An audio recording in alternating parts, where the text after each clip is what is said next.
ಅಪೊಸ್ತಲರು ಕೂಡ ಚರ್ಚ್ ಹೋಗಿದ್ರಲ್ಲ, ನಾವ್ ಯಾಕೆ ಹೋಗ್ಬಾರ್ದು? ಈಗ ನಾವು ದೇವಾಲಯಕ್ಕೆ ಯಾಕೆ ಹೋಗ್ತೀವಿ, ಯಾಕೆ ಹೋಗ್ಬೇಕು, ಯಾಕೆ ಹೋಗ್ಬಾರ್ದು ಅನ್ನುವಂಥದ್ದು ಕೂಡ ಆರಾಧನೆ ಮಾಡ್ಲಿಕ್ಕೋ, ಚಪ್ಪಾಳೆ ಹೊಡಿಲಿಕ್ಕೋ, ಅಥವಾ ದೇವಾಲಯದಲ್ಲಿ ಕಾಣಿಕೆ ಕೊಡ್ಲಿಕ್ಕೋ, ದಶಮ ನಮ್ಮ ಜೀವಿತದಲ್ಲಿ ನೆರವೇರಬೇಕಾಗಿರುವಂಥದ್ದೇನೋ ಯಾರ್ಯಾರು ಅದನ್ನ ಅಂಗೀಕರಿಸ್ಕೊಳ್ತಾರೋ ದೇವಾಲಯಕ್ಕೆ ಹೋದ್ರೆ ಹೌದು ಅಲ್ವಾ, ಅವ್ರು ಹೋಗಿ ಏನ್ ಮಾಡಿದ್ರು?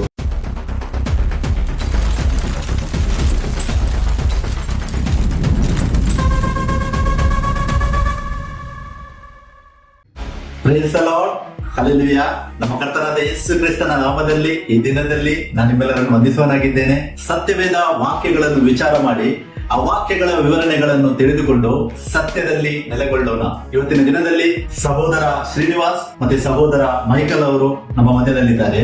ಅವರು ಕಳೆದ ಸಂಚಿಕೆಯಲ್ಲಿ ನಾವು ಧ್ಯಾನಿಸಿದ ವಿಷಯ ಏನಾಗಿದೆ, ಅದು ಸಭೆಯಲ್ಲಿ ನಾವು ಕೂಡಬೇಕು ಎಂಬುದರ ಬಗ್ಗೆ. ಅದರದ್ದೇ ಕಂಟಿನ್ಯೂಷನ್ ಆಗಿ ಇವತ್ತು ಅವರು ನಮಗೆ ವಿವರಣೆಯನ್ನು ದೇವರ ವಾಕ್ಯದಲ್ಲಿ ನೀಡುವವರಾಗಿದ್ದಾರೆ. ತುಂಬಾ ಜನರು ಹೇಳ್ತಾರೆ ಯೇಸು ಕ್ರಿಸ್ತರು ಕೂಡ ದೇವಾಲಯಕ್ಕೆ, ಅಂದ್ರೆ ಕಲ್ಲಿನಿಂದ ಕಟ್ಟಿದ ದೇವಾಲಯಕ್ಕೆ ಹೋಗಿದ್ದಾರೆ, ಆದಿ ಅಪೊಸ್ತಲರು ಕೂಡ ಅಲ್ಲಿ ಹೋಗಿದ್ದಾರೆ ಅಂತೇಳಿ ಈ ವಿಷಯದ ಮೇಲೆ ವಾದ ವಿವಾದಗಳನ್ನು ನಡೆಸುವವರಾಗಿದ್ದಾರೆ. ಸೊ ಅದಕ್ಕೆ ನಮ್ಮ ಸಹೋದರ ಮುಖಾಂತರವಾಗಿ ಇವತ್ತು ನಾವು ವಾಕ್ಯದಲ್ಲಿ ಅರಿತುಕೊಳ್ಳುವ ಯೇಸು ಕ್ರಿಸ್ತರು ದೇವಾಲಯಕ್ಕೆ ಹೋದ ಕಾರಣವೇನು, ಮತ್ತೆ ಆದಿ ಅಪೊಸ್ತಲರು ಅಲ್ಲಿ ಹೋದ ಕಾರಣವೇನು, ಮತ್ತೆ ನಮ್ಮ ಕ್ರಿಯೆ ಅಂದ್ರೆ ನಾವು ಏನ್ ಮಾಡಬೇಕಾಗಿದೆ ಅದರ ಬಗ್ಗೆ ಅವರು ಸಂಕ್ಷಿಪ್ತವಾದ ವಿವರಣೆಯನ್ನು ಇವತ್ತು ನೀಡುವವರಾಗಿದ್ದಾರೆ. ಸೊ ಅದಕ್ಕೆ ಕರ್ತನಾದ ಯೇಸು ಕ್ರಿಸ್ತನ ನಾಮದಲ್ಲಿ ಸಹೋದರ ಶ್ರೀನಿವಾಸ್ ನಿಮಗೂ, ಸಹೋದರ ಮೈಕಲ್ ನಿಮಗೂ ಯೇಸು ಕ್ರಿಸ್ತನ ನಾಮದಲ್ಲಿ ಇವತ್ತು ನಾನು ವೆಲ್ಕಮ್ ಮಾಡುವವನಾಗಿದ್ದೇನೆ. ಬನ್ನಿ ಅವರ ಮುಖಾಂತರವಾಗಿ ನಾವು ದೇವರ ವಾಕ್ಯದ ಗೂಢಾರ್ಥಗಳನ್ನು ಇವತ್ತು ಅರಿತುಕೊಳ್ಳುವ ಪ್ರಯತ್ನ ಮುಂದುವರಿಸೋಣ. Thank you.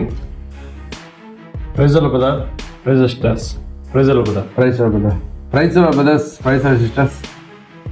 ಬ್ರದರ್, ಈ ದಿನದಲ್ಲಿ ಮತ್ತೊಂದು ಸಾರಿ ದೇವರ ಕೃಪೆಯಿಂದ ನಿಮ್ಮ ಮುಂದೆ ನಾನು ಬಂದಿದ್ದೇನೆ. ಏನಂತಂದರೆ, ಕಳೆದ ಸಂಚಿಕೆಯಲ್ಲಿ ನೀವು ಹೇಳಿದ್ರಿ ಮನೆಗಳಲ್ಲಿ ಕೂಡಬೇಕು, ಮನೆಗಳಲ್ಲಿ ಕೂಡಿ ಪ್ರಾರ್ಥನೆ ಮಾಡಬೇಕು, ವಾಕ್ಯಗಳನ್ನು ಕೇಳಬೇಕು, ಉಪದೇಶನ ಕೇಳಬೇಕು ಎಂಬುದಾಗಿ. ಆದರೆ ನಾವು ನೋಡ್ತಾ ಇರುವಂಥ ಕೆಲವೊಂದು ವಾಕ್ಯದ ಪ್ರಕಾರ ನಾವು ನೋಡೋದಾದರೆ ನಮ್ಗೆ ಇನ್ನೂ ಒಂದು ಡೌಟು ನಮಗೆ ಬಂದಿದೆ. ಸೊ ಆ ಡೌಟನ್ನು ಕೇಳಲಿಕ್ಕೆ ನಾವು ನಿಮ್ಮ ಸಂಗಡ ಇದ್ದೀವಿ. ಸೊ ಇದೇನಂತಂದರೆ, ಯೇಸು ಸ್ವಾಮಿನೇ ಚರ್ಚ್ಗೆ ಹೋಗಿದ್ದಾರಲ್ಲ, ಮತ್ತು ಅಪೊಸ್ತಲರು ಕೂಡ ಚರ್ಚ್ಗೆ ಹೋಗಿದ್ದಾರಲ್ಲ, ನಾವು ಯಾಕೆ ಹೋಗ್ಬಾರ್ದು? ಯಾಕೆ ನಾವು ಅಲ್ಲಿ ಹೋಗಿ ಕೇಳಬಾರ್ದು ವಾಕ್ಯಗಳನ್ನ? ಖಂಡಿತ ಬದ, ನೀವು ಕೇಳಿದ ಕ್ವಶನು ಒಳ್ಳೆ ಚೆನ್ನಾಗಿದೆ. ದೇವ್ರ ನಮ್ಮ ಸ್ತೋತ್ರವಾಗಲಿ. ನೀವು ಹೇಳಿದಾಗೆ ಅದ್ರ ಬಗ್ಗೆ ನಾವು ಡಿಸ್ಕಷನ್ ಮಾಡೋಣ. ಮೊದಲನೇದಾಗಿ ಮತ್ತೊಂದು ಆವರ್ತಿ ದೇವರ ವಾಕ್ಯವನ್ನು ವಿವೇಚನೆ ಮಾಡಿ ತಿಳ್ಕೊಳ್ಳಿಕ್ಕೆ ದೇವರಿಗೆ ಸಮಯ ಕೊಟ್ಟದಕ್ಕಾಗಿ ದೇವರಿಗೆ ಕೃತಜ್ಞತೆ ಸಲ್ಲಿಸುವನಾಗಿದ್ದೇನೆ. ದೇವ್ರ ನಾವು ಮಹಿಮೆ ಉಂಟಾಗಲಿ. ಕಳೆದ ಭಾಗದಲ್ಲಿ ನೀವು ಹೇಳಿದ ಪ್ರಕಾರವಾಗಿ ಮನೆಗಳಲ್ಲಿ ಸಭೆ ಸೇರಿ ವಾಕ್ಯವನ್ನು ಕೇಳಬೇಕು ಎಂಬುದಾಗಿ ತಿಳ್ಕೊಂಡು. ಹೌದು. ಸೊ ಈಗ ನಿಮ್ಗಿರುವಂಥ ಡೌಟು ಅಥವಾ ಅನೇಕರಿಗಿರುವಂಥ ಡೌಟು, ಯೇಸು ಕ್ರಿಸ್ತನ ದೇವಾಲಯಕ್ಕೆ ಹೋಗಿದ್ದಾರೆ, ಅಪೊಸ್ತಲರ ದೇವಾಲಯಕ್ಕೆ ಹೋಗಿದ್ದಾರೆ, ನಾವು ಯಾಕೆ ಹೋಗಬಾರ್ದು? ಹೌದು. ಸೊ ಈ ಮುಖ್ಯ ಉದ್ದೇಶ ಏನಪ್ಪ ಅಂತ ಇದರಲ್ಲಿ, ಯೇಸು ಕ್ರಿಸ್ತರು ದೇವಾಲಯಕ್ಕೆ ಯಾಕೆ ಹೋದ್ರು, ಅಲ್ಲಿ ಏನು ನಡೀತು ಅನ್ನೋದು ಇಂಪಾರ್ಟೆಂಟು. ಈಗ ನಾವು ದೇವಾಲಯಕ್ಕೆ ಯಾಕೆ ಹೋಗ್ತೀವಿ, ಯಾಕೆ ಹೋಗ್ಬೇಕು, ಯಾಕೆ ಹೋಗ್ಬಾರ್ದು ಅನ್ನುವಂಥದ್ದು ಕೂಡ ಇಂಪಾರ್ಟೆಂಟ್ ಆಗಿರ್ತದೆ. ಹೌದು, ಸರಿ. ಈಗ ವಾಕ್ಯ ಗಮನಿಸೋಣ. ಯೇಸು ಕ್ರಿಸ್ತರು ದೇವಾಲಯಕ್ಕೆ ಹೋಗಿ ಏನು ಮಾಡಿದ್ದಾರೆ ಅಂತ. ಲೂಕನ ಬರೆದ ಸುವಾರ್ತೆ 4ನೇ ಅಧ್ಯಾಯ ವಚನ 16ನೇ ವಾಕ್ಯ ಗಮನಿಸಬೇಕಾದ್ರೆ, ಆತನು ತಾನು ಬೆಳೆದ ನಜರೇತಿಗೆ ಬಂದು ತನ್ನ ವಾಡಿಕೆಯ ಪ್ರಕಾರ ಸಬ್ಬತ್ ದಿನದಲ್ಲಿ ಸಭಾಮಂದಿರಕ್ಕೆ ಹೋಗಿ ಓದುವುದಕ್ಕಾಗಿ ಎದ್ದು ನಿಂತನು ಎಂಬುದಾಗಿ ಬರೆಯಲ್ಪಟ್ಟಿದೆ. ಅಂದರೆ ತಮ್ಮ ವಾಡಿಕೆ ಪ್ರಕಾರ ಸಭಾಮಂದಿರಕ್ಕೆ ಹೋಗ್ಬೇಕಾಗಿತ್ತು, ಹೋದ್ರು, ಅಲ್ಲಿ ಓದುವುದಕ್ಕೋಸ್ಕರ ಎದ್ದು ನಿಂತರು. ಅಲ್ಲಿ ನಾವು ಕಂಟಿನ್ಯೂ ಮಾಡಿ ನೋಡೋದಾದ್ರೆ ಅಲ್ಲಿ ಯೆಶಾಯನ ಗ್ರಂಥವನ್ನು ಓದ್ಲಿಕ್ಕೆ ಅವರು ಪ್ರಾರಂಭ ಮಾಡ್ತಾರೆ. ಹಂಗೆ ಓದ್ತಾ ನಾವು ಗಮನಿಸಬೇಕಾದ್ರೆ ಅದೇ ಲೂಕನ ಬರೆದ ಪತ್ರಿಕೆ 4ನೇ ಅಧ್ಯಾಯ ವಚನ 21-22 ನಾವು ಗಮನಿಸಬೇಕಾದ್ರೆ, ಈ ಹೊತ್ತು ನೀವು ನನ್ನ ಮಾತನ್ನು ಕೇಳುವಲ್ಲಿ ಈ ದೈವೋಕ್ತಿ ನೆರವೇರಿದೆ ಎಂದು ಹೇಳುತ್ತಿರುವಾಗ, 22ನೇ ವಚನ, ಇವನು ಯೋಸೇಫನ ಮಗನಲ್ಲವೇ ಎಂದು ಮಾತಾಡಿಕೊಂಡರು ಎಂಬುದಾಗಿ ಬರೆಯಲ್ಪಟ್ಟಿದೆ. ಸೊ ಇಲ್ಲಿ ವಾಕ್ಯ ಏನು ಹೇಳ್ತಾ ಇದೆ, ಸೊ ಅಲ್ಲಿ ವಾಡಿಕೆ ಪ್ರಕಾರ ಸಭಾಮಂದಿರದಲ್ಲಿ ಯೆಶಾಯ ಗ್ರಂಥವನ್ನು ಓದೋದಕ್ಕೋಸ್ಕರ ಎದ್ದು ನಿಂತರು. ಆ ಓದ್ತಾ ಇದ್ದ ಅದೇ ಸಮಯದಲ್ಲಿ ಹೇಳ್ತಿದ್ದಾರೆ, ಓದಿ ಮುಗಿಸಿದ ನಂತರ ಈ ವಾಕ್ಯ ಕೇಳುವವರೇ ನೆರವೇರ್ತು ಅಂತ. ಅಂದ್ರೆ ಯೇಸು ಕ್ರಿಸ್ತನ ಜೀವಿತದಲ್ಲಿ ಆ ವಾಕ್ಯ ನೆರವೇರ್ಬೇಕಾಗಿತ್ತು, ಅದಕ್ಕೆ ಅವರು ಪ್ರಕಟಿಸ್ಕೊಂಡ್ರು ಹೋಗಿ ಅಲ್ಲಿ. ಸರಿ. ಅಂದ್ರೆ ಯೇಸು ಕ್ರಿಸ್ತನ ಬಗ್ಗೆ ಅಲ್ಲಿ ಗೊತ್ತಿರಲಿಲ್ಲ, ಅವ್ರಿಗೆ ಬರಬೇಕಾದ ಮೆಸ್ಸಿಯನು ಯೇಸು ಕ್ರಿಸ್ತನ ಅಂತ ಗೊತ್ತಿರಲಿಲ್ಲ, ತಿಳಿಸೋದಿಕ್ಕೋಸ್ಕರ ಅಲ್ಲಿ ಹೋಗಿದ್ದಾರೆ ಅನ್ನೋದು ತಿಳಿದಿರ್ಬೇಕು. ಇವತ್ತು ಇಲ್ಲಿರುವಂತ ಅನೇಕ ಉಪದೇಶಕರು ಅಥವಾ ವಿಶ್ವಾಸಿಗಳು ಹೋಗೋದೇಂತಕ್ಕೆ, ಯೇಸುವಿನ ಹೆಸರು ಹೇಳ್ಕೊಂಡು, ಹಾಡು ಹೇಳ್ಕೊಂಡು, ಪ್ರಾರ್ಥನೆ ಮಾಡಿಕೊಂಡು, ದಶಮಭಾಗ ಕಾಣಿಕೆ ಕೊಟ್ಕೊಂಡು ಹೋಗಿ ದೇವರ ಆರಾಧನೆ ಮಾಡಿ ಬರ್ತೀವಿ ಅಂತ ಹೇಳೋದಕ್ಕೋಸ್ಕರ. ಹೌದು. ಅಲ್ವಾ? ಹೌದು. ಸೊ ಇಲ್ಲಿ ಯೇಸು ಕ್ರಿಸ್ತರು ಹೋಗಿರುವಂಥದ್ದು ಆರಾಧನೆ ಮಾಡಲಿಕ್ಕೋ, ಚಪ್ಪಾಳೆ ಹೊಡಿಲಿಕ್ಕೋ, ಅಥವಾ ದೇವಾಲಯದಲ್ಲಿ ಕಾಣಿಕೆ ಕೊಡ್ಲಿಕ್ಕೋ, ದಶಮಭಾಗ ಕೊಡ್ಲಿಕ್ಕೋ ಅಲ್ಲ. ಅವ್ರು ಹೋಗಿರುವಂಥ ಅವರ ಜೀವಿತದಲ್ಲಿ ಬರೆಯಲ್ಪಟ್ಟಿರುವಂಥ ವಾಕ್ಯಗಳನ್ನು ಮನುಷ್ಯನಾಗಿ ಬಂದು ಏನೆಲ್ಲ ಮಾಡಬೇಕು, ಏನು ನೆರವೇರಿಸಬೇಕು ಅನ್ನುವಂಥ ವಾಕ್ಯ ನೆರವೇರಿಸೋದಕ್ಕೋಸ್ಕರ ಅಲ್ಲಿ ಹೋಗಿದ್ದಾರೆ. ಸೊ ಇದು ಮಾತ್ರ ಅಲ್ಲ, ಯೇಸು ಕ್ರಿಸ್ತರು ಹುಟ್ಟಿದ 8ನೇ ದಿನದಲ್ಲಿ ಸುನ್ನತಿಯನ್ನು ಮಾಡಿಸಿಕೊಂಡ್ರು ಅಂತಾನು ಕೂಡ ಇದೆ. ಅವರ ತಂದೆ ತಾಯಿಗಳು ಸುನ್ನತಿ ಮಾಡಿಸಿದ್ರು. ಹೌದು. ಅಂದ್ರೆ ಅರ್ಥ ಏನು?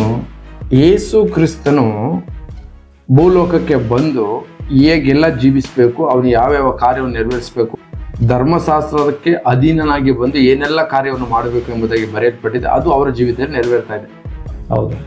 ಅದೇ ರೀತಿಯಾಗಿ ನಮಗೂ ಕೂಡ ನಮ್ಮ ಜೀವಿತದಲ್ಲಿ ನೆರವೇರಬೇಕಾಗಿರುವಂಥದ್ದೇನು, ಯಾರ್ಯಾರು ಆತನ ಅಂಗೀಕರಿಸ್ಕೊಳ್ತಾರೋ ಅಂಥವರು ಆತನ ಹೆಸರು ದೀಕ್ಷೆನ ತಗೊಳ್ಬೇಕು, ಅವರು ಮನೆ ಮನೆ ಸಭೆ ಸೇರಬೇಕು, ಅವರು ಬಡವರಿಗೆ ಸಹಾಯ ಮಾಡಬೇಕು, ಅವರು ಆತ್ಮ ಫಲಗಳಿಂದ ನಡೆಸ್ಕೊಳ್ಬೇಕು. ಈ ರೀತಿಯಾಗಿ ನಮ್ಮ ಜೀವಿತದಲ್ಲಿ ಬರೆದಿರುವಂಥದ್ದು. ಅವರು ದೇವಾಲಯಕ್ಕೆ ಹೋದ್ರು, ಅದು ಅವ್ರ ಜೀವಿತ ನಡೆದಿದೆ, ಅದು ನೆರವೇರಿಸಬೇಕಾಗಿದೆ. ಅವರು ಕಲ್ವಾರಿ ಸಿಲುಬೆಯಲ್ಲಿ ಬಲಿ ಆದ್ರು, ಅದು ಅವ್ರ ಜೀವಿತದಲ್ಲಿ ಇದೆ, ಅದು ನಡಿಬೇಕಾಗಿದೆ. ಸೊ ಅದು ಸಿಲುಬೆ ಅನ್ನುವಂಥದ್ದು ನಮಗೆ ನಮ್ಮ ಜೀವಿತ ಆಗಿದೆ ಇವತ್ತು. ಹೌದು ಅಲ್ವಾ? ಕಷ್ಟ. ಸೊ ಅದು ಡಿಫ್ರೆಂಟ್ ಇದೆ. ಖಂಡಿತ. ಸರಿ, ಈಗ ಇನ್ನೊಂದು ಕ್ವಶನ್ ಕೇಳಿದ್ರಿ, ಏನದು? ಅಪೊಸ್ತಲರು ದೇವಾಲಯಕ್ಕೆ ಹೋದ್ರಲ್ವಾ ಅಂತ. ಹೌದು ಅಲ್ವಾ? ಹೌದು. ಅವ್ರು ಹೋಗಿ ಏನ್ ಮಾಡಿದ್ರು? ಈಗ ಇಲ್ಲಿ ಇವರೆಲ್ಲರೂ ಮಾಡೋ ರೀತಿಯಾಗಿ, ಅಥವಾ ನಾವು ಮೊದಲೇ ಮಾಡ್ತಾ ಇದ್ವಲ್ಲ, ಹಾಡು ಹೇಳಿ ಪ್ರಾರ್ಥನೆ ಮಾಡಿ ದಶಮಭಾಗ ಕಾಣಿಕೆ ತೆಗೆದು ಇದಕ್ಕೋಸ್ಕರ ಹೋಗ್ತಾ ಇದ್ರ, ಅಥವಾ ಬೇರೆ ಏನೋ ಉದ್ದೇಶಕ್ಕೆ ಹೋಗ್ತಾ ಇದ್ರ ಅಂತ ನಾವು ಕೇಳೋದಾದ್ರೆ ವಾಕ್ಯ ಗಮನಿಸೋಣ. ಅಪೊಸ್ತಲರ ಕೃತ್ಯಗಳು 3ನೇ ಅಧ್ಯಾಯ 1ನೇ ವಾಕ್ಯದಲ್ಲಿ ಪೇತ್ರನು ಯೋಹಾನನು ಪ್ರಾರ್ಥನೆ ಮಾಡುವುದಕ್ಕೆ ದೇವಾಲಯಕ್ಕೆ ಹೋಗುತ್ತಿದ್ದರು ಅಂತ ಬರೆಯಲ್ಪಟ್ಟಿದೆ ಅಲ್ವಾ? ಹೌದು. ಆ 3 ಗಂಟೆ ನಡೆಯತಕ್ಕ ಪ್ರಾರ್ಥನೆಗೋಸ್ಕರ ಪೇತ್ರ ಯೋಹಾನ ಹೋಗ್ತಿದ್ದಾರೆ. ಹೋಗಾದ್ಮೇಲೆ ನಾವು ನೋಡ್ತೀವಿ, ಅಲ್ಲಿ ಹುಟ್ಟು ಕುಂಟ ಇರ್ತಾನೆ, ಅಲ್ಲಿ ಗುಣವಂತಾನೆ. ಅದಾದ್ಮೇಲೆ ಹಂಗೆ ನಾವು ಕಂಟಿನ್ಯೂ ಅದು ಓದ್ತಾ ಬರೋದಾದ್ರೆ ಅಪೊಸ್ತಲರ ಕೃತ್ಯಗಳು 3ನೇ ಅಧ್ಯಾಯ 12ನೇ ವಾಕ್ಯದಲ್ಲಿ ಇಸ್ರಾಯೇಲ್ ಜನರೇ, ನೀವು ಏಕೆ ಇದಕ್ಕೆ ಆಶ್ಚರ್ಯ ಪಡುತ್ತೀರಿ ಅಂತ ಹೇಳ್ತಾರೆ. ಅಂದ್ರೆ ಆಶ್ಚರ್ಯಪಟ್ಟು ನೋಡ್ತಾ ಇರ್ತಾರೆ ಪೇತ್ರ ಯೋಹಾನ ಇಬ್ಬರನ್ನು. ಯಾಕಪ್ಪ ನೀವು ಆಶ್ಚರ್ಯ ಪಡ್ತಾ ಇದ್ದೀರಾ? ಇದು ನಮ್ಮ ಶಕ್ತಿ ಬಲದಿಂದ ಆಗಿದ್ದಲ್ಲ, ನೀವು ಕಲ್ವಾರಿ ಶಿಲುಬೆಗೆ ಬಲಿಯಾಗಿ ಒಪ್ಪಿಸಿದ್ರಲ್ಲ ಯೇಸು ಕ್ರಿಸ್ತರ, ಅವರ ನಾಮದಲ್ಲಿ ನಡೀತಾ ಇರುವಂಥದ್ದು. ಅಂದ್ರೆ ಅಲ್ಲಿದ್ದಂಥ ಜನರಿಗೆ ಯೇಸು ಕ್ರಿಸ್ತನ ಬಗ್ಗೆ ಗೊತ್ತಿರೋದಿಲ್ಲ, ಯೇಸು ಕ್ರಿಸ್ತನನ್ನ ಒಬ್ಬ ಮನುಷ್ಯನ ತಿಳ್ಕೊಂಡಿರ್ತಾರೆ. ಆದ್ರೆ ಪೇತ್ರ ಯೋಹಾನ ಇವರೆಲ್ಲರೂ ಏನ್ ಮಾಡ್ತಾರೆ? ಹೋಗಿ ಆ ಯೇಸು ಕ್ರಿಸ್ತನ ಪ್ರಕಟಪಡಿಸ್ತಾರೆ. ಇವತ್ತು ನಾವು ಪ್ರಕಟಪಡಿಸ್ಬೇಕಾದ್ರೆ ಎಲ್ಲಿ? ಅನ್ಯರಿಗೂ ಪ್ರಕಟಿಸ್ಬೇಕು. ಹೌದು ಅಲ್ವಾ ಬದ? ಹೌದು. ಈ ಕಾರ್ಯಗಳನ್ನ ನಾವೆಲ್ಲೋ ಮಾಡಬೇಕು, ಅನ್ಯರಿಗೆ ಸುವಾರ್ತೆ ಹೇಳಬೇಕು. ಹೌದು. ಅದ್ಭುತಗಳನ್ನ ಯೇಸು ಕ್ರಿಸ್ತರ ನಾಮದಲ್ಲಿ ನಡೆಸಬೇಕಾಗಿರುವಂಥದ್ದು. ಖಂಡಿತ. ದೇವಾಲಯದಲ್ಲಿ ಹೋಗಿ ಅಲ್ಲ. ಹೌದು. ಅವರು ದೇವಾಲಯಕ್ಕೆ ಯಾಕೆ ಹೋಗ್ತಾ ಇದ್ರು ಅಂದ್ರೆ, ಆ ದೇವಾಲಯ ಸುತ್ತಲೂ ಸಿನಗೋಗ್ ಎಂಬ ಸ್ಥಳಗಳಿದ್ದು, ಅಲ್ಲಿ ಜನರು ಸೇರ್ತಾ ಇದ್ರು, ಅಲ್ಲೂ ಸುವಾರ್ತೆ ಹೇಳ್ತಾ ಇದ್ರು. ಇವತ್ತು ನಮಗೂ ಏನು ಅವಕಾಶ ಇದೆ, ನಾವು ಹೋಗುವಂಥ ಜಾಗದಲ್ಲಿ, ನಾವು ಮಾಡುವಂಥ ಕೆಲಸದಲ್ಲಿ ಸುವಾರ್ತೆ ಸಾರುವಂಥದ್ದು. ಇದಕ್ಕೋಸ್ಕರ ನಾವು ಹೋಗ್ಬೇಕಾಗಿರುವಂಥದ್ದು. ಅರ್ಥ ಆಯ್ತಾ? ಅರ್ಥ ಆಯ್ತು. ಹಾಗೆ ನಾವು ಮುಂದುವರೆದು ಅಪೊಸ್ತಲರ ಕೃತ್ಯಗಳು 4ನೇ ಅಧ್ಯಾಯ ವಚನ 1ರಿಂದ 3 ನೋಡೋದಾದ್ರೆ, ಅಪೊಸ್ತಲರು ಜನರಿಗೆ ಉಪದೇಶ ಮಾಡುತ್ತಾ ಸತ್ತವರನ್ನು ಜೀವಿತರಾಗಿ ಹೇಳುವರು ಎಂಬುದನ್ನು ಯೇಸುವಿನ ದೃಷ್ಟಾಂತದಿಂದ ಸಾರುತ್ತಾ ಇದ್ದರು ಎಂಬುದಾಗಿ ಬರೆಯಲ್ಪಟ್ಟಿದೆ. ಸೊ ಇಲ್ಲಿ ಅರ್ಥ ಮಾಡ್ಕೊಳ್ಳಿ, ಯೇಸು ಕ್ರಿಸ್ತನ ಪ್ರಚಾರ ಪಡಿಸ್ತಿರ್ಬೇಕಾದ್ರೆ ಅಲ್ಲಿದ್ದಂಥ ಪರಿಸರರು, ಸದ್ದುಕಾಯರು, ಆ ಸಭೆಯ ಅಧ್ಯಕ್ಷರು ಅಥವಾ ದೊಡ್ಡ ದೊಡ್ಡ ಹಿರಿ ಸಭೆ ಅಂತ ಅಲ್ಲೇನು ಕಟ್ಟಡ ಕಟ್ಕೊಂಡು ಸಿನಗೋಗ್ ಕಟ್ಕೊಂಡು ಇರ್ತಾರೋ ಅವ್ರ ಅಧ್ಯಕ್ಷರು ಪೇತ್ರ ಯೋಹಾನ ಹಿಡ್ಕೊಂಡು ಸೆರೆಮನೆಗೆ ಹಾಕ್ತಾರೆ. ಇದನ್ನ ಹೆಂಗೆ ಬ್ರದರ್ ನಾವು ಹೋಗಿ, ಅವರು ಹೋಗಿದ್ದಾರೆ ನಾವು ಹೋಗ್ತೀವಿ ಅಂತ ಹೇಳಕ್ಕಾಗುತ್ತೆ? ಅಲ್ಲಿ ಜನರು ಇದ್ರು, ಆ ಜನರಿಗೆ ಹೋಗಿ ಸುವಾರ್ತೆ ಹೇಳ್ತಾ ಇದ್ರು, ಯೇಸು ಕ್ರಿಸ್ತನ ಬಗ್ಗೆ ಪ್ರಕಟಪಡಿಸ್ತಾ ಇದ್ರು. ಇವತ್ತು ನಾವು ಹೋಗ್ಬೇಕು. ಇವಾಗ ನೀವು ದೇವಾಲಯಕ್ಕೆ ಎಂತ ಹೋಗ್ತೀರಾ, ಚರ್ಚ್ಗೆ ಎಂತ ಹೋಗ್ತೀರಾ ಅಂತ ಕೇಳಿದ್ರೆ ಏನಂತಾರೆ? ಆರಾಧನೆ ಮಾಡಕ್ ಹೋಗ್ತೀವಿ ಅಂತ. ಹೌದು. ಈಗ ಅಲ್ಲಿ ಹೋಗ್ಬಿಟ್ಟು ಆರಾಧನೆ ಮಾಡ್ತಾ ಇದ್ರ, ಹಾಡು ಹೇಳ್ತಾ ಇದ್ರ ಪೇತ್ರ ಯೋಹಾನರು, ಅಲ್ಲೋಗಿ ಚಪ್ಪಾಳೆ ಹೊಡಿತಾ ಇದ್ರ, ದಶಮಭಾಗ ಕಾಣಿಕೆ ಆಗ್ತಾರೆ ಇವ್ರ ತರ ಇಲ್ಲ, ಯೇಸು ಸ್ವಾಮಿನ ಪರಿಚಯ ಮಾಡಕ್ ಹೋಗ್ತಾ ಇದ್ರು. ಇವತ್ತು ನಾವೆಲ್ಲಿ ಯೇಸು ಸ್ವಾಮಿನ ಪರಿಚಯ ಮಾಡಿಸ್ಬೇಕು? ಗೊತ್ತಿಲ್ಲದೆ ಜಾಗ ಪರಿಚಯ ಪಡಿಸ್ಬೇಕು. ಹೌದು. ಇನ್ನೊಂದು ನಾವು ಆತ್ಮಿಕವಾಗಿ ನೋಡೋದಾದ್ರೆ, ಇವತ್ತು ಎಷ್ಟೋ ದೊಡ್ಡ ದೊಡ್ಡ ಕಟ್ಟಡ ದೇವಾಲಯದವರಿಗೆ ನಿಜವಾದ ಯೇಸು ಕ್ರಿಸ್ತರ ಮೇಗೇನೆ ಗೊತ್ತಿಲ್ಲ. ಬೇರೊಂದು ಯೇಸು, ಬೇರೊಂದು ಆತ್ಮ, ಬೇರೊಂದು ಸುವಾರ್ತೆ ಅನ್ನೋ ರೀತಿಲೇ ನಡೀತಾ ಇದೆ. ಬಟ್ ಅದು ಎಷ್ಟು ಜನಕ್ಕೆ ಅರ್ಥ ಆಗುತ್ತೋ ಅರ್ಥ ಆಗಲೋ ಗೊತ್ತಿಲ್ಲ ಬದ.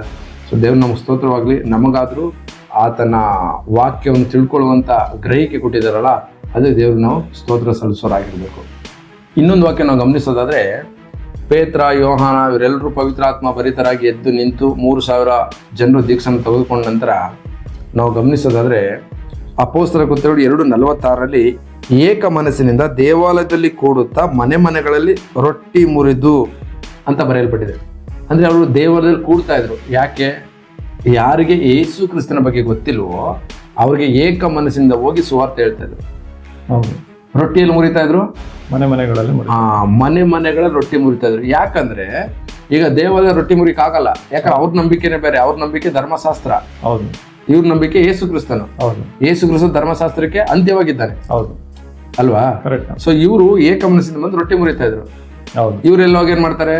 ಕೆಲವರು ನಂಬಿಕೆ ಇರ್ಲಿ, ನಂಬಿಕೆ ಇಲ್ದಿರಿ ಹೋಗ್ಬಿಟ್ಟು ದೇವಾಲಯ ರೊಟ್ಟಿ ಮುರಿತಾರೆ. ಹೌದು. ಈ ವಾಕ್ಯ ಮೀರ್ತಿರ್ತಾನೆ ಆಗೋದು ಈಗ. ಹೌದು, ಮೀರ್ದಂಗೆ ಆಗುತ್ತೆ. ಅದ್ ಮಾತ್ರ ಅಲ್ಲ, ಯೇಸು ಕ್ರಿಸ್ತರು ರೊಟ್ಟಿ ಮುರಿಯುವಂತ ಆ ಕಾರ್ಯವನ್ನು, ಯೇಸು ಕ್ರಿಸ್ತನ ಸೂಚಿಸುವಂತ ಆ ದೇಹ, ಯೇಸು ಕ್ರಿಸ್ತ ರಕ್ತ ಸೂಚಿಸುವಂತ ಆ ದ್ರಾಕ್ಷರಸವನ್ನು ಅವರು ಕಲಿಸ್ಕೊಟ್ಟಿದ್ದು ಎಲ್ಲಿ ಅಂತ ಕೇಳೋದಾದ್ರೆ ಅದು ಒಂದು ಮನೆಯಲ್ಲಿ ಅಂತ ವಾಕ್ಯ ಬರೆಯಲ್ಪಟ್ಟಿದೆ.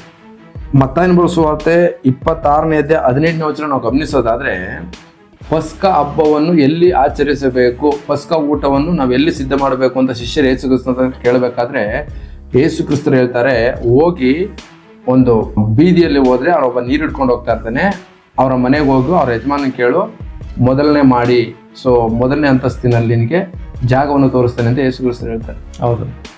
ಅಂದ್ರೆ ರೊಟ್ಟಿ ಮುರಿಯುವಂತ ಅಥವಾ ಆತನ ನೆನಪಿಸ್ಕೊಳ್ಳುವಂತ ಕಾರ್ಯಕ್ರಮವನ್ನು ಎಲ್ಲಿ ನಡೆಸ್ತಾರೆ ಅಂದ್ರೆ ಅದು ಕೂಡ ಮನೆಯಲ್ಲೇ. ಆದ್ರೆ ದೇವಾಲಯಕ್ಕೆ ಯಾಕೆ ಹೋಗ್ತಾ ಇದ್ರು ಅಂದ್ರೆ ಅಲ್ಲಿ ಅನೇಕರಿಗೆ ಕ್ರಿಸ್ತನ ಬಗ್ಗೆ ಗೊತ್ತಿರಲಿಲ್ಲ, ಅದನ್ನು ಪರಿಚಯ ಪಡಿಸಕ್ಕೆ ಹೋಗ್ತಾ ಇದ್ರು. ಸೊ ಅಲ್ಲಿ ಧರ್ಮ ಪಾರಾಯಣವನ್ನು ನಡೆಸ್ತಾ ಇದ್ರು. ಅದಕ್ಕೆ ಯೇಸು ಕ್ರಿಸ್ತರು ಬಂದು ನೆರವೇರಿಸಿದ್ದಾರೆ ಕಾರ್ಯವನ್ನು ಅಂತ ಹೇಳಲಿಕ್ಕೋಸ್ಕರ ಹೋಗ್ತಾ ಇದ್ರು. ಆದ್ರೆ ಒಂದ್ ಮನಸ್ಸು, ಐಕ್ಯತೆ, ಪ್ರೀತಿ ಇವೆಲ್ಲ ಇದ್ದದ್ದು ಮನೆ ಸಭೆಯಾಗಿ ಸೇರಿದಾಗ ಮಾತ್ರವೇ ಅನ್ನುವಂಥದ್ದು ನಾವು ಸ್ಪಷ್ಟ ತಿಳಿದಿರಬಹುದು. ಸೊ ಈಗ ಏನ್ ಅರ್ಥ ಆಯ್ತು ನಿಮ್ಗೆ ವಿಚಾರದಲ್ಲಿ? ಯೇಸು ಕ್ರಿಸ್ತರು ಹೋಗಿದ್ದೆ ಅಂತಕ್ಕೋಸ್ಕರ, ಅಪೊಸ್ತಲರು ಹೋಗಿದ್ದೆ ಅಂತಕ್ಕೋಸ್ಕರ ಎಂಬುದಾಗಿ ನಿಮ್ಗೆ ಏನ್ ಅರ್ಥ ಆಯ್ತು ಈ ವಿಚಾರದಲ್ಲಿ? ನನಗೆ ಸ್ಪಷ್ಟವಾಗಿ ಅರ್ಥ ಆಯ್ತು ಬ್ರದರ್. ಏನು ಅಂತಂದ್ರೆ, ನಾನು ಇಲ್ಲಿ ತನಕ ನಾನು ಏನ್ ತಿಳ್ಕೊಂಡಿದ್ದೆ ಅಂತಂದ್ರೆ, ಯೇಸು ಸ್ವಾಮಿ ಹೋಗಿ ಒಂದು ಆರಾಧನೆ ಮಾಡೋದಾಗ್ಲಿ, ಅಪೊಸ್ತಲರು ಹೋಗಿ ಆರಾಧನೆ ಮಾಡೋದಾಗ್ಲಿ ಇದನ್ನ ಮಾಡ್ತಾರೆ ಎಂಬುದಾಗಿ ನಾನು ತಿಳ್ಕೊಂಡಿದ್ದೆ. ಆದ್ರೆ ಇಲ್ಲಿ ನೀವು ಹೇಳಿದ ವಾಕ್ಯದ ಪ್ರಕಾರ ನಾವು ನೋಡೋದಾದ್ರೆ, ಯೇಸು ಸ್ವಾಮಿ ಗ್ರಂಥದಲ್ಲಿ ಬರೆದಂತ ದೇವರ ವಾಕ್ಯದಲ್ಲಿ ಬರೆದಂತ ವಾಕ್ಯಗಳನ್ನು ವಿವರಣೆ ಮಾಡಕ್ಕೆ ಹೋಗ್ತಾ ಇದ್ರು. ಆಮೇಲೆ ಅಪೊಸ್ತಲರು ಕೂಡ ಅಷ್ಟೇನೆ ಯೇಸು ಸ್ವಾಮಿ ಬಗ್ಗೆ ಪರಿಚಯ ಮಾಡಕ್ಕೆ ಅಲ್ಲಿ ಹೋಗ್ತಾ ಇದ್ರು ಎಂಬುದಾಗಿ ತಿಳ್ಕೊಂಡ ನಾವು. ಅದು ಅನೇಕ ನಾವು ನೋಡಿದ್ರೆ ಪರಿಸರ ಸದ್ಯಕಾಯರಿಗೆ ಕೆಲವೊಂದು ವಿಷಯಗಳು ದೇವರ ಯೇಸು ಸ್ವಾಮಿ ಬಗ್ಗೆ ಗೊತ್ತಿಲ್ಲದ ಕಾರಣ ಇವ್ರು ಹೋಗಿ ಅಲ್ಲಿ ಹೇಳ್ತಾ ಇದ್ರು. ಸೊ ಅದ್ರ ಬಗ್ಗೆ ವಿವರಣೆಯನ್ನು ಕೊಡ್ತಾ ಇದ್ರು. ಆದ್ರೆ ಇವ್ರಿಗೆಲ್ಲ ಒಂದೇ ಒಂದು ನಂಬಿಕೆ ಇತ್ತು, ಯೇಸು ಕ್ರಿಸ್ತನ ಏನಕ್ಕೋಸ್ಕರ ಬಂದಿದ್ದಾನೆ, ಯೇಸು ಸ್ವಾಮಿ ಬಗ್ಗೆ ಏನ್ ತಿಳ್ಕೊಬೇಕು, ಯೇಸು ಸ್ವಾಮಿನ ಹೆಂಗೆ ನಾವು ಸೇರಿಸ್ಬೇಕು, ಮತ್ತೆ ಜನರಿಗೆ ಏನು ಉಪದೇಶ ಮಾಡ್ಬೇಕು ಎಂಬುದಾಗಿ ಸ್ಪಷ್ಟವಾಗಿ ತಿಳಿದಿದ್ದ ಕಾರಣ ಅವರಲ್ಲಿ ಅದೇ ಮಟ್ಟದಲ್ಲಿ ಅವರು ನಡ್ಕೊಳ್ತಾ ಇದ್ರು, ಮಾಡ್ತಾ ಇದ್ರು ಅಲ್ವಾ. ಸೊ ಹಾಗಾಗಿ ನನಗೂ ಕೂಡ ಸ್ಪಷ್ಟವಾಗಿ ಅರ್ಥ ಆಯ್ತು. ನಾನು ಇಲ್ಲಿ ತನಕ ಏನ್ ತಿಳ್ಕೊಂಡಿದ್ದೆ ನಿಮ್ಮ ಹತ್ರ ಮಾತನಾಡೋ ಮುಂಚೆ ನನಗೆ ಕೆಲವೊಂದು ಡೌಟನ್ನ ಏನನ್ನ ನನಗೆ ಕ್ಲಿಯರ್ ಆಯ್ತು ಅಂತಂದ್ರೆ, ನಾವು ಕೂಡ ಇದನ್ನ ನಾವು ಆರಾಧನೆ ಮಾಡೋಕ್ಕಾಗ್ಲಿ, ನಾವು ಅವ್ರು ಕೇಳಿದ್ನ ಸುಮ್ಮನೆ ಕೇಳ್ಕೊಂಡು ನಾವು ಬರೋದಾಗ್ಲಿ, ಇದಕ್ಕೆ ನಾವು ಹೋಗ್ಬಾರ್ದು. ಇನ್ಮೇಲಾದ್ರೂ ದೇವರ ವಾಕ್ಯಗಳನ್ನು ಕೇಳಿದ್ನ ನಮ್ಗೆ ಏನಾದ್ರೂ ಒಂದು ಅವಕಾಶ ಇದ್ರೆ ಅಲ್ಲಿ ನಾವು ಹೋಗಿ ಚರ್ಚ್ಗಳಲ್ಲಿ ಹೋಗಿ ನಾವು ಉಪದೇಶವನ್ನು ಮಾಡ್ಬೋದು. ವಾಕ್ಯಗಳ ಪ್ರಕಾರ ನಾವು ಯೇಸು ಸ್ವಾಮಿ ಬಗ್ಗೆ ವಿವರಣೆ ಕೊಡ್ಬೋದು ಎಂಬುದಾಗಿ ನಾನು ತಿಳ್ಕೊಂಡೆ. ಸೊ ಇದನ್ನ ಬಹಳಷ್ಟು ನೀವು ಆಳವಾಗಿ ದೇವರ ವಾಕ್ಯದಲ್ಲಿ ನಾನು ತಿಳಿಸ್ಕೊಟ್ಟಿದ್ರೆ ಬ್ರದರ್. ಇನ್ಮೇಲಾದ್ರೂ ದೇವರ ವಾಕ್ಯದಂತೆ ನಾವು ನಡಿಲಿಕ್ಕೆ ನಾವು ಪ್ರಯತ್ನ ಪಡ್ತೀವಿ, ಮತ್ತೆ ಆ ವಾಕ್ಯವು ನಮ್ಮ ಜೀವಿತದಲ್ಲಿ ಕಾರ್ಯ ಮಾಡಲಿ ಅಂತ ನಾನು ನೆನೆಸ್ತೇನೆ ಬ್ರದರ್. ಎಲ್ಲ ನನ್ನ ಸಹೋದರ ಸಹೋದರಿಗಳು ಅದನ್ನ ಆ ವಿಷಯಗಳನ್ನು ತಿಳ್ಕೊಂಡಿದ್ದಾರೆ ಎಂಬುದಾಗಿ, ಅವ್ರಿಗೆ ಅರ್ಥ ಆಯ್ತು ಎಂಬುದಾಗಿ ನನಗೆ ಅರ್ಥ ಆಗ್ತಾ ಇದೆ. ಯಾಕಂದ್ರೆ ಕೆಲವು ವಿಷಯಗಳು ಡೌಟ್ ಇರೋದನ್ನ ಕ್ಲಿಯರ್ ಮಾಡ್ಕೊಳ್ಳುವಾಗಲೇ ಅದು ಅರ್ಥ ಆಗ್ಲಿಕ್ಕೆ ಸಾಧ್ಯ. ಅವ್ರಿಗೂ ಕೂಡ ದೇವರು ಇನ್ನೂ ಸ್ಪಷ್ಟವಾಗಿ ದೇವರ ಆತ್ಮನು ಸಹಾಯ ಮಾಡಲಿ ಎಂಬುದಾಗಿ ನಾನು ಕೇಳ್ತೀನಿ. Praise Lord brother, praise Lord brother. ಇಷ್ಟೊತ್ತವರೆಗೂ ನಿಮ್ಮನ್ನು ಮರೆಮಾಚಿಕೊಂಡು ದೇವರು ವಿವರಣೆ ಕೊಟ್ಟಿದ್ದಕ್ಕಾಗಿ ದೇವರಿಗೆ ಮಹಿಮೆಯನ್ನು ಸಲ್ಲಿಸ್ತೇನೆ, ನಿಮಗೆ ಧನ್ಯವಾದವನ್ನು ಸಲ್ಲಿಸ್ತೇನೆ ಬ್ರದರ್. Thank you brother. ದೇವ್ರು ನಮ್ಗೆ ಸ್ತೋತ್ರವಾಗಲಿ. ಸೊ ಬ್ರದರ್ ಸಿಸ್ಟರ್ಸ್, ನಿಮ್ಗೆ ಏನಾದರೂ ಡೌಟ್ಗಳು ಇರೋದಾದ್ರೆ ಕಮೆಂಟ್ ಬಾಕ್ಸಲ್ಲಿ ತಿಳಿಸಿ. ಸೊ ಅದ್ರ ಬಗ್ಗೆ ನಾವು ವಿವೇಚನೆ ಮಾಡಿ ದೇವ್ರ ವಾಕ್ಯವನ್ನು ನಾವು ತಿಳ್ಕೊಳ್ಳೋಣ. Praise Lord brother, praise Lord sisters. Praise the Lord. Thank you brother Srinivas, brother Michael. ಕರ್ತನಾದ ಯೇಸು ಕ್ರಿಸ್ತನ ನಾಮದಲ್ಲಿ ನಿಮಗೆ ನಾನು ಧನ್ಯವಾದಗಳನ್ನು ಸಲ್ಲಿಸ್ತೇನೆ. ಇವತ್ತಿನ ದಿನದಲ್ಲಿ ನಾವು ತುಂಬಾ ವಿಷಯಗಳನ್ನು ಸಹೋದರ ಮುಖಾಂತರವಾಗಿ ಅರಿತುಕೊಂಡೆವು. ಅದರಲ್ಲಿ ನಾನು ಏನು ಅರಿತುಕೊಂಡಿದ್ದೇನೆ ಅದರ ಸ್ವಲ್ಪ ಸಾರಾಂಶವನ್ನು ಇಲ್ಲಿ ನಿಮಗೆ ನೀಡಲು ಬಯಸ್ತೇನೆ.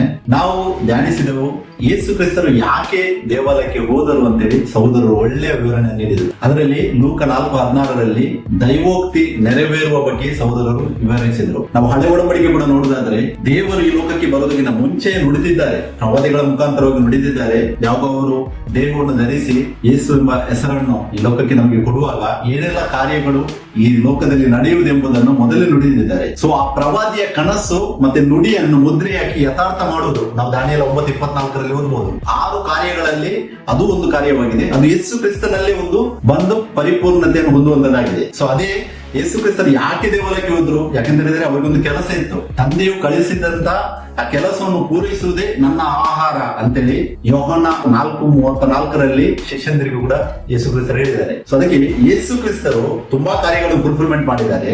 ಮತ್ತೆ ನಾವು ಕೂಡ ಅದೇ ತರ ಮಾಡ್ತೇವೆ. ನಾವು ಕೂಡ ಒಂದು ಆಲಯವನ್ನು ಕಟ್ತೇವೆ ಕಲ್ಲಿನಿಂದ, ಮತ್ತೆ ನಾವು ಅಲ್ಲೇ ಹೋಗಿ ಒಟ್ಟು ಕೂಡುತ್ತೇವೆ ಅಂತ ಹೇಳಿದ್ರೆ ಅದು ನಾವು ದೇವರು ಏನು ಹೊಸದಾಗಿ ಸ್ಥಾಪಿಸಿದ್ದಾರೆ ಅದನ್ನು ಮುರಿದು ನಾವು ನಮ್ಮನ್ನು ನಾವು ಹೆಚ್ಚಿಸಿಕೊಂಡು ನಾವು ದೇವರ ವಾಕ್ಯಕ್ಕೆ ಅವಿಧೇಯತೆಯನ್ನು ತೋರಿಸಿ ಮಾಡುವಂತದ್ದಾಗಿದೆ. ಸೊ ದೇವರ ವಾಕ್ಯದಲ್ಲಿ ಹೇಳ್ತದೆ ನಾವು ಅದು ಮಾಡಬಾರದು. ಯಾಕಂದ್ರೆ ಸಭೆ ಅಂತಾರೆ ಏನಂತೇಳಿ ಕಳೆದ ಸಂಚಿಕೆಯಲ್ಲಿ ಸಹೋದರರು ವಿವರಿಸಿದ್ರು. ಅದರಲ್ಲಿ ಸಭೆಯಲ್ಲಿ ನಾವು ಧ್ಯಾನಿಸಿದೆವು. ಸಭೆ ಅಂತ ಹೇಳಿದ್ರೆ ನಾವು ಸ್ವತಃ ಆಗಿದ್ದೇವೆ. ನಾವು ಸ್ವತಃ ಯಾವಾಗ ನಾವು ದೇವರ ವಾಕ್ಯವನ್ನು ಮೀರದೆ ದೇವರ ವಾಕ್ಯಕ್ಕೆ ವಿಧೇಯತೆಯನ್ನು ತೋರಿಸಿ ನಾವು ನಮ್ಮ ಜೀವಿತದಲ್ಲಿ ನಡೆದುಕೊಳ್ಳುತ್ತೇವೆ, ನಾವೇ ಸಭೆ ಆಗಿದ್ದೇವೆ. ಕ್ರಿಸ್ತನ ನಿಜವಾದ ಸಭೆ ನಾವು ಆಗಿದ್ದೇವೆ. ಸೊ ಯೇಸು ಕ್ರಿಸ್ತರಿಗೆ ತುಂಬಾ ಕಾರ್ಯ ಇತ್ತು, ಫುಲ್ಫಿಲ್ಮೆಂಟ್ ಮಾಡಿದ್ದಾರೆ. ನಮ್ಮ ಕಾರ್ಯ ಏನಾಗಿದೆ?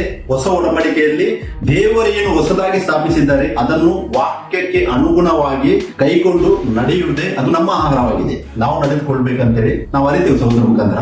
ಮತ್ತೆ ಆದಿ ಅಪೊಸ್ತಲರ ಬಗ್ಗೆ ಕೂಡ ಸಹೋದರರು ವಿವರಣೆ ನೀಡಿದರು. ಅಲ್ಲಿ ಅವರು ಸಿನಗೋಗಿಗೆ ಹೋಗಿ ಅಲ್ಲಿ ಯಹೂದ್ಯರಿಗೆ ಅವರು ಸುವಾರ್ತೆಯನ್ನು ಸಾರ್ತಾ ಇದ್ರು. ಅದರ ರೀಸನ್ ಕೂಡ ಅವರು ವಿವರಣೆ ನೀಡಿದ್ದಾರೆ. ಅದೇನಂತ ಹೇಳಿದ್ರೆ ಅಲ್ಲಿ ಸ್ಟಾರ್ಟಿಂಗ್ ಸ್ಟೇಜ್ ಅಲ್ಲಿ ಯಹೂದ್ಯರಿಗೆ ಸುವಾರ್ತೆಯನ್ನು ಸಾರಬೇಕಾದ್ರೆ ಅವರ ಯಾಚಕರಿಗೆ, ಶಾಸ್ತ್ರಿಗಳಿಗೆ ಸುವಾರ್ತೆಯನ್ನು ಸಾರಬೇಕಾದ್ರೆ ಅದು ಹಿರಿ ಸಭೆ ಅಂತೇಳಿ ಬೈಬಲ್ ಅಲ್ಲಿ ಉಲ್ಲೇಖವಿದೆ. ನಾವು ಅಪೊಸ್ತಲ ಕೃತ್ಯಗಳಲ್ಲಿ ಓದುವಾಗ ಗೊತ್ತಾಗ್ತದೆ. ಅಲ್ಲಿ ಹೋಗಿ ಅವರು ಯೇಸುವನ್ನು ಪ್ರಕಟಿಸ್ತಾ ಇದ್ರು. ಅಂದ್ರೆ ಆ ಹೆಸರನ್ನು ಅಲ್ಲಿ ಅವರಿಗೆ ಸಾರ್ತಾ ಇದ್ರು. ಯಾಕೆ ಅವರು ಆ ಹೆಸರನ್ನು ನಂಬಿ ಆ ಹೆಸರಿನಲ್ಲಿ ನಂಬಿಕೆ ಇಟ್ಟು ರಕ್ಷಣೆಯನ್ನು ಹೊಂದಿಕೊಳ್ಳಲಿ ಅಂತೇಳಿ ಅವರು ಕಲ್ಲಿನಿಂದ ಕಟ್ಟಿದ ಆಲಯಕ್ಕೆ ಹೋಗ್ತಾ ಇದ್ರು. ಸೊ ಇದರ ಅರ್ಥ ಇದಲ್ಲ ನಾವು ಕೂಡ ಒಂದು ಕಲ್ಲಿನಿಂದ ಕಟ್ಟಡ ಕಟ್ಟಿ ದೇವರ ವಾಕ್ಯವನ್ನು ಮೀರಿ ನಡೆಯಬೇಕಂತೇಳಿ ಇದು ಅರ್ಥ ಕೊಡುವಂತದಲ್ಲ. ನಮಗೆ ಹೊಸ ಒಡಂಬಡಿಕೆಯಲ್ಲಿ ಅಪೊಸ್ತಲರ ಬೋಧನೆಯಲ್ಲಿ ನೆಲೆಗೊಂಡು ಯೇಸು ಕ್ರಿಸ್ತನನ್ನು ಮಾದರಿಯಾಗಿ ತೆಗೆದುಕೊಂಡು ನಾವು ನಡೆಯಬೇಕಂತ ನಮಗೆ ವಾಕ್ಯವು ಎಚ್ಚರಿಸುವಂತದ್ದಾಗಿದೆ. ಸೊ ಈ ಭಾಗದಲ್ಲಿ ಸಹೋದರ ಮುಖಾಂತರವಾಗಿ ಏನೆಲ್ಲ ದೇವರು ವಿವರಣೆಯನ್ನು ಅವರ ಮುಖಾಂತರವಾಗಿ ನೀಡಿದ್ದಾರ ಅದಕ್ಕೋಸ್ಕರ ನಾವು ದೇವರಿಗೆ ಸ್ತೋತ್ರವನ್ನು ಸಲ್ಲಿಸ್ತೇನೆ. ನಾವೆಲ್ಲರೂ ವಾಕ್ಯದಲ್ಲಿ ನೆಲೆಗೊಂಡು ದೇವರು ಹೊಸದಾಗಿ ಸ್ಥಾಪಿಸಿದ್ದಾರೆ ಅದರಲ್ಲಿ ನೆಲೆಗೊಂಡು ಅದರೆಲ್ಲ ಮಹಿಮೆಯನ್ನು ಅದರೆಲ್ಲ ಗೌರವವನ್ನು ನಮ್ಮ ಕರ್ತನಾದ ಯೇಸು ಕ್ರಿಸ್ತನಿಗೆ ಸಲ್ಲಿಸುವ. ಅದಕ್ಕೆ thank you, praise the Lord brothers. ಪುನಃ ನಿಮಗೆ ನಾನು ಧನ್ಯವಾದಗಳನ್ನು ಸಲ್ಲಿಸ್ತೇನೆ. ಇನ್ನು ಮುಂದೆ ಇನ್ನೂ ಹೆಚ್ಚಿನ ವಿವರಣೆಗಳನ್ನು ದೇವರು ನಿಮಗೆ ಪ್ರಕಟಿಸಲಿ ಎಂದು ನಾನು ನಿಮಗೆ ಎನ್ಕರೇಜ್ ಮಾಡ್ತೇನೆ. Praise the Lord. Thank you. ನಿಮ್ಗೆ ಏನಾದರೂ ಡೌಟ್ ಇರೋದಾದ್ರೆ ನಮ್ಮ ನಂಬರ್ಸ್ ಗಳಲ್ಲಿ ರಿಫ್ಲೆಕ್ಟ್ ಆಗಿವೆ. ಎನಿ ಟೈಮ್ ನಿಮಗೆ ಕಾಲ್ ಮಾಡಬಹುದು. ನಾವು ವಾಕ್ಯದಲ್ಲಿ ನೆಲೆಗೊಳ್ಳುವ, ವಾಕ್ಯದಲ್ಲಿ ಡಿಸ್ಕಸ್ ಮಾಡುವ. Praise the Lord. Thank you. Amen.